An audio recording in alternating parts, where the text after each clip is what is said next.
This would have taken 2, 3, 4 hours for the water to stop flowing while they were sitting in that knee-deep water.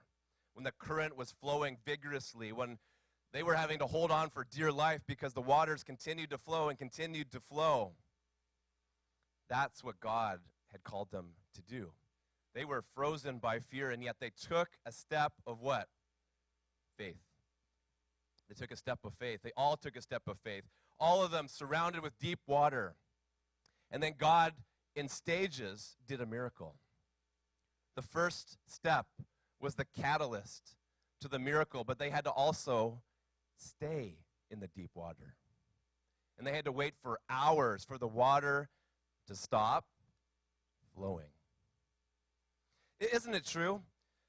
When it comes to our faith, we just expect God to snap his fingers, to speak a word, and miraculously all of our problems would go away. How many people think that? I think that. God, you've called me to do this or that, and I just think if I take a one step that everything's gonna be okay. But I've discovered that's not usually how God works.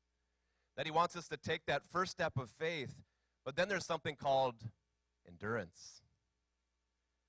There's something called endurance. When we don't see it happening, we've got to continue to do what God's called us to do. We've got to continue that Bible plan. We've got to continue that small group. We've got to continue to reach out to people because the miracle hasn't taken place yet. Our purpose hasn't been fulfilled yet. We've got to continue to endure when we don't see everything falling into place.